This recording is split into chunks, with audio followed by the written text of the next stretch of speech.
रामनवमी के अवसर पर अयोध्या में राम मंदिर में पूजा अर्चना की गई। इस मौके पर भगवान श्री राम का दिव्य अभिषेक किया गया। प्राण प्रतिष्ठा के बाद पहली बार रामनवमी पर दर्शन करने के लिए भारी संख्या में भक्तों की भीड़ उमड़ रही है। हजारों की संख्या में श्रद्धालु दर्शन करने के लिए अयोध्या पहुंचे। रामनवमी पर रामलला का मंदिर रंग बिरंगे फूलों से सजाया गया। भक्तों के लिए मंदिर प्रशासन ने तमाम तरह के इंतजाम भी किए हैं।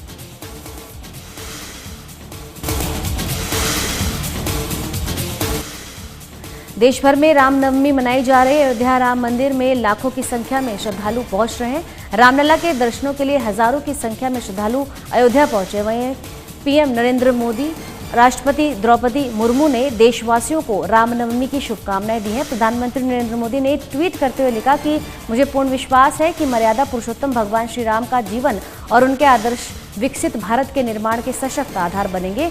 उनका आशीर्वाद आत्मनिर्भर भारत के संकल्प को नई ऊर्जा प्रदान करेगा। प्रभु श्री राम के चरणों में कोटि कोटि नमन और वंदन।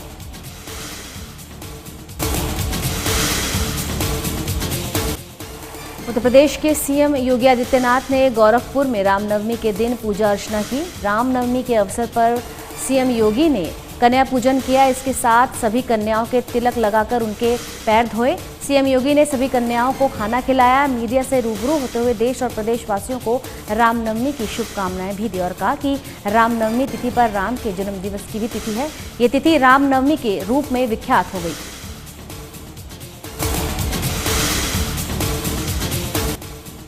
लोकसभा चुनाव के लिए उत्तर प्रदेश में 19 अप्रैल के पहले चरण का मतदान होना है। इससे पहले कांग्रेस के पूर्व राष्ट्रीय अध्यक्ष राहुल गांधी और समाजवादी पार्टी के नेता अखिलेश यादव ने गाजियाबाद में प्रेस वार्ता की। इस दौरान दोनों नेताओं ने लोकसभा चुनाव को लेकर बनाई गई विपक्षी गठबंधन की रणनीति की जानकारी दी। इस दौरान दोनों नेताओं ने देश के किसानों का मुद्दा भी उठाया। साथ ही उन्होंने ये भी कहा कि पश्चिम यूपी की हवा पूरे प्रदेश और देश की हवा बदलने वाली है।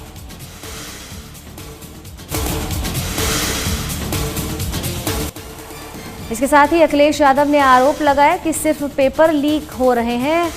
हमें सावधान रहकर मतदान करना है। देश की जनता बदलाव चाहती है। आने वाले समय में इंडिया गठबंधन की सरकार देश में दिखेगी। वहीं राहुल गांधी ने अमेठी और रायबरेली से लोकसभा चुनाव लड़ने के सवाल पर जवाब देते हुए कहा कि हमारी पार्टी में ये सभी फैसले सीईसी द्वारा लिए जाते हैं। हम सब उन आदेशों का पालन कर रहे हैं।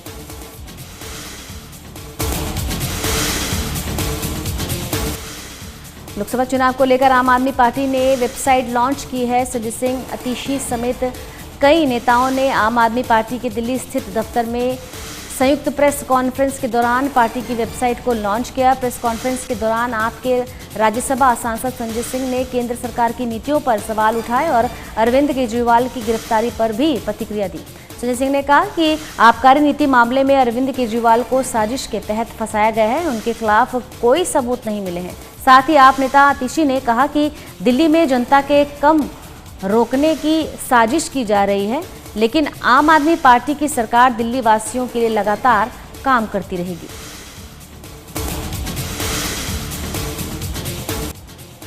केंद्रीय मंत्री अनुराग ठाकरे ने रामनवमी के मौके पर ऊना में माता चिंतपूर्णा मंदिर में पूजा अर्चना की। इस मौके पर बीजेपी जिलाध्यक्ष और पूर्व विधायक बलवीर चौधरी भी उनके साथ मौजूद रहे। अनुराग ठाकुर ने देश भर के युवाओं में धर्म के प्रति आई जागृति को लेकर बयान दिया और कहा कि देश के प्रधानमंत्री नरेंद्र मोदी ने भारत के विकास के साथ साथ विरासत को भी संवारने में महत्वपूर्ण भूमिका अदा की है। उन्होंने कहा कि केंद्र सरकार ने नारी शक्ति को सम्मान देने के लिए अनेकों योजनाएं चलाई और हर पात्र महिला तक उनका लाभ भी सुनिश्चित किया। अनुराग ने कांग्रेस द्वारा महिलाओं को प्रति माह 1500 रुपये देने के ऐलान पर भी जमकर लताड़ लगाई।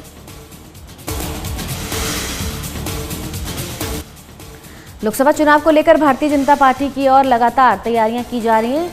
पार्टी द्वारा जगह जगह कार्यक्रम आयोजित करके लोगों के बीच पहुंचकर चुनाव प्रचार कर रही है। इसी कड़ी में उत्तर प्रदेश के उन्नाव में आज बूथ अध्यक्ष सम्मेलन का आयोजन किया जाएगा। सम्मेलन में प्रदेश के डिप्टी सीएम ब्रजेश पाठक शामिल होंगे और सम्मेलन को संबोधित कर लोगों से बीजेपी के पक्ष में वोट करने की अपील करेंगे।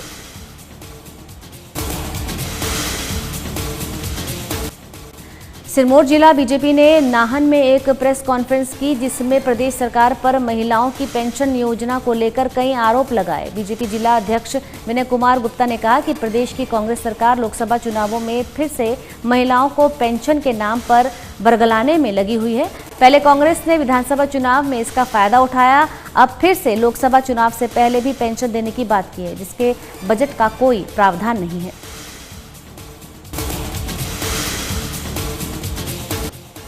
लोकसभा चुनाव के पहले चरण के लिए 19 अप्रैल को होने वाले मतदान के लिए चुनाव प्रचार आज शाम थम जाएगा।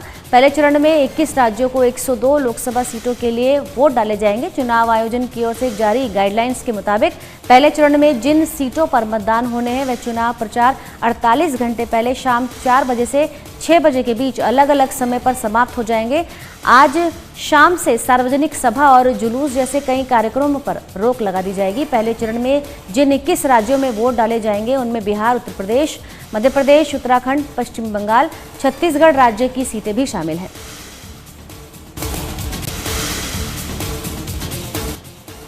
श्रीनगर के गंडबल नौगाम इलाके अभी भी सर्च ऑपरेशन में जारी है। बीते कल झेलम नदी में नाव पलटने से बड़ा हादसा हो गया था, जिसमें 6 लोगों की मौत हो गई थी। घटना में 3 लोग अभी भी घायल हैं और लापता।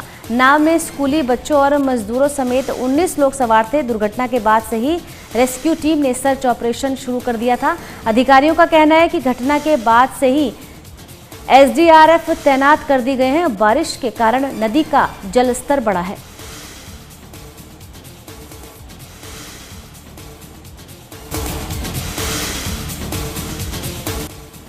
छत्तीसगढ़ में लोकसभा चुनाव के फर्स्ट फेज की वोटिंग से पहले सुरक्षा कर्मियों ने कांकेर जिले में मुठभेड़ में 29 नक्सलियों को मार गिराया। ये राज्य में अब तक की सबसे बड़ी मुठभेड़ है, जिसमें नक्सलियों के 2 सीनियर कमांडर भी ढेर हुए हैं। सुरक्षा बलों की इस कार्रवाई पर केंद्रीय मंत्री अमित शाह ने सेना के अधिकारियों की सराहना की है।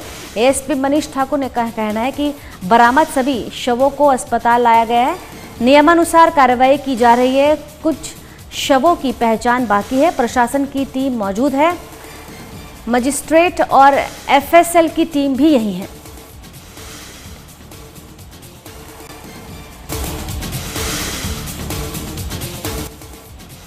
UAE और उसके आसपास के देशों में बारिश अधिक होने से कई जगहों पर बाढ़ जैसे हालात पैदा हो गए। भारी बारिश के चलते UAE में प्रमुख राजमार्गों के कुछ हिस्सों में पानी भर गया और पूरे दुबई में सड़कों पर खड़े वाहन पानी में डूब गए। वहीं भारी बारिश और तेज हवाओं के कारण कई उड़ानों को डायवर्ट किया गया, जबकि कुछ उड़ानें रद्द कर दी गई।